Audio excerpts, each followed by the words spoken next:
Hey, welcome to 3Con Commentaries. It's your boy Mongo Slade, and today we're going to talk about Sheamus and Drew McIntyre, who absolutely tore into one another on Raw.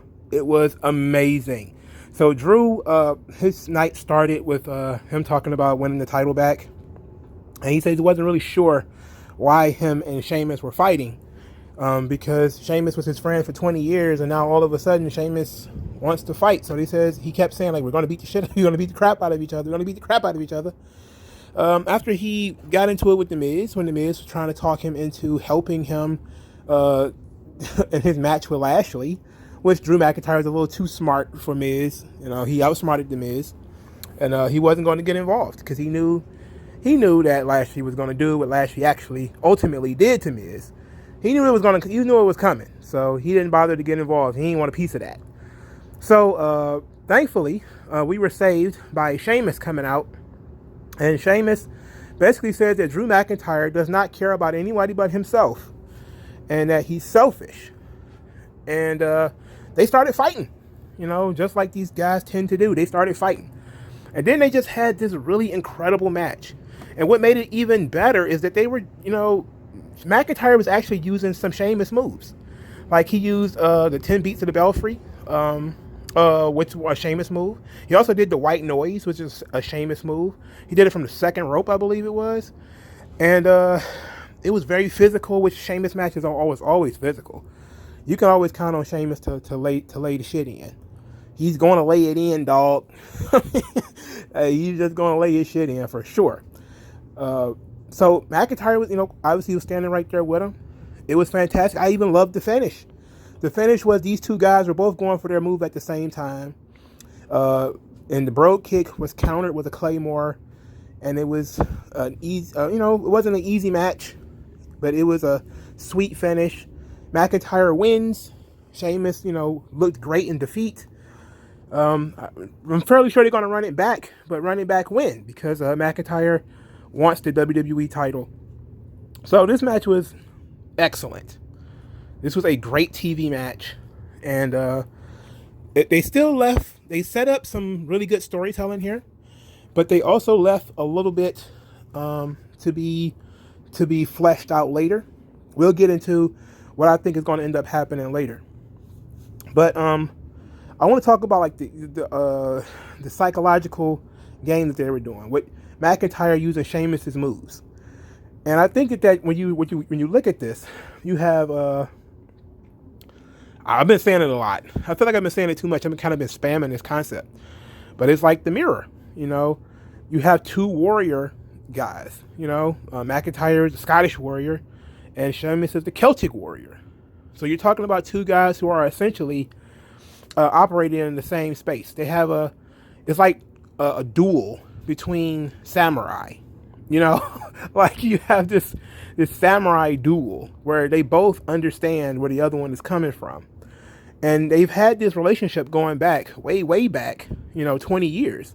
But on television, they've had this relationship for quite a while now. And this match was a culmination of a lot of the little things that I believe I was talking about before, which is when Drew McIntyre was the champion. He did not come out and help Sheamus. Any of those times, Sheamus was getting beaten up by like AJ Styles or Braun Strowman or Keith Lee or whoever was bullying Sheamus or beating Sheamus up. When Sheamus was trying to be a good guy, when Sheamus was trying to be a good guy, Drew McIntyre never came out there to help him. And it was pretty shitty for a babyface to do. But the one thing that I recognized is the one thing that I talked about a lot when it comes to the warrior archetype is that he has what's called a transpersonal relationship. In other words, he has concepts that go beyond regular relationships. Like when you look at samurai, like I've studied samurai, I've studied ninjas, warrior class individuals, and this is where this stuff comes from. Is these people typically have loose associations with family and friends, unless they're comrades. Now, the reason they have loose associations is because usually in the old days, warriors are always traveling. They always got somewhere to be, always got something to do. So you would see sometimes warriors will have families in multiple different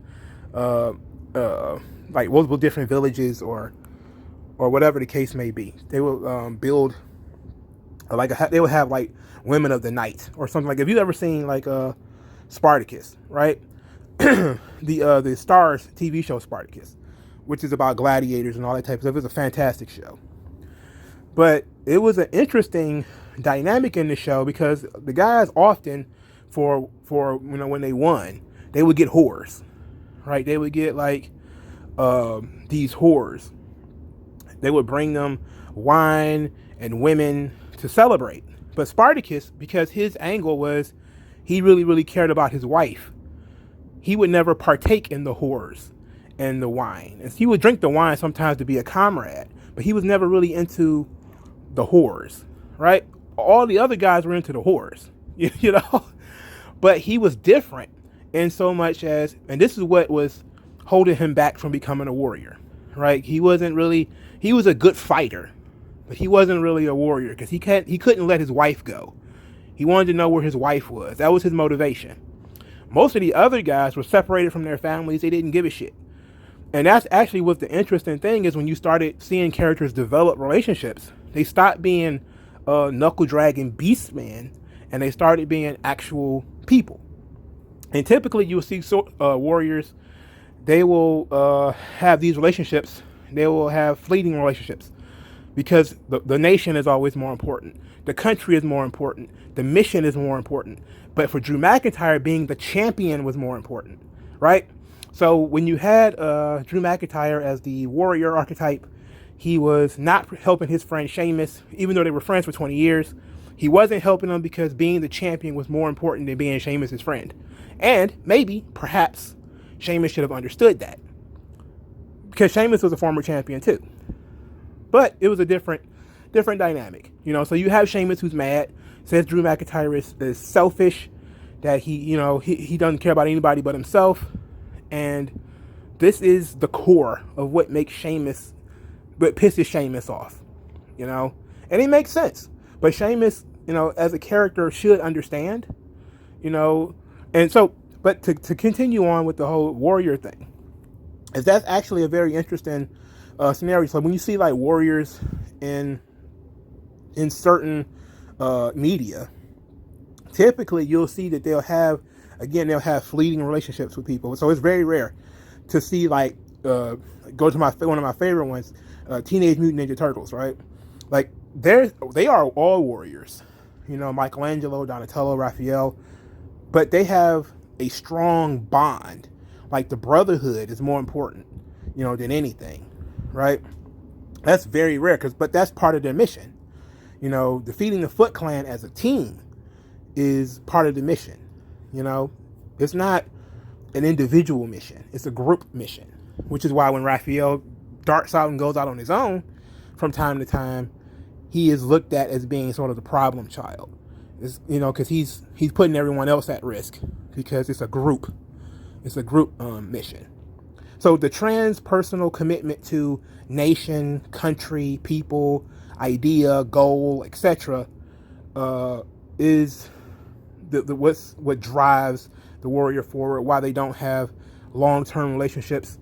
And Conan the Barbarian is another one. That was a good one. I should have thought I went that one from the beginning.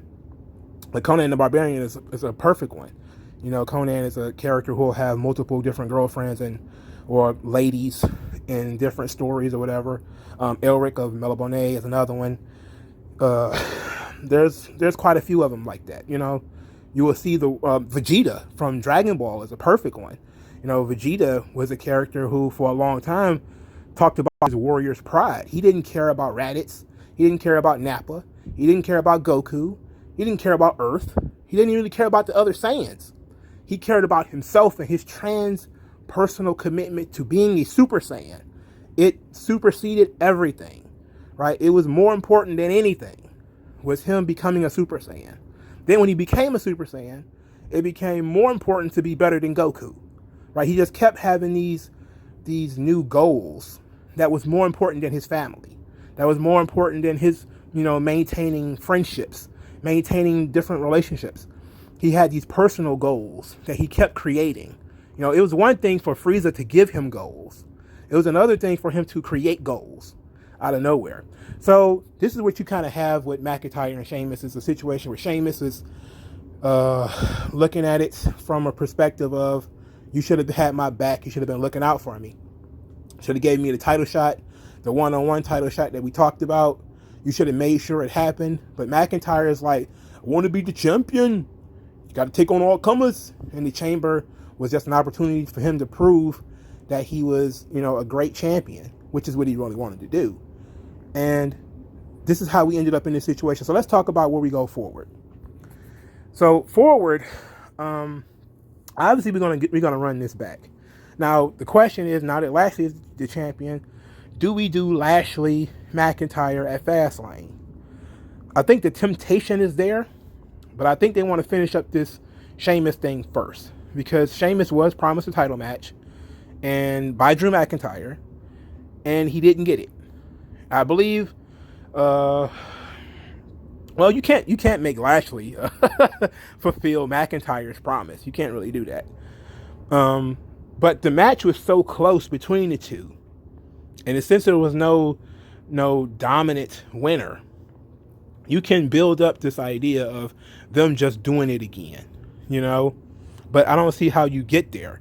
And I think that as you see, the Fastlane is in 3 weeks, so you got 3 weeks to build up a match of some kind to put. But it depends on what they want to do with Lashley. Are you going to have Lashley defend the title at Fastlane, or are we going to take a back seat, let somebody else defend their title in the main event? No, Roman's not going to do it. Well, unless Roman it may be Roman and Bryan or something like that. And you could just give Lashley the night off, and you can name the #1 contender that night, because you have the Miz. He's still kind of involved. He may, be earned, or may want a rematch. You could also have Braun Strowman involved, so you could have like a fatal 4-way #1 contenders match or something like that at Fastlane. You have some options, but I don't think this McIntyre and Sheamus thing is over. I think that this great match was still just a teaser, because I think that they're obviously going to hit us with something with some real rules to it, like a no DQ or a last man standing or something like that. But it depends on where we're going for WrestleMania. And if we're going Lashley McIntyre at WrestleMania, which is what I think we're doing, I see them basically wrapping this Sheamus thing up probably at Fastlane. But let me know what you guys think in the comment section below of this fantastic match and the storyline behind it. Please send cash via the Cash App, which will be in the description. Like, share, and subscribe. Use the hashtag 3Count Commentaries, and I appreciate everybody who listens. Thank you guys for your time, and I'll talk to you guys later. Da, da, da, da, da.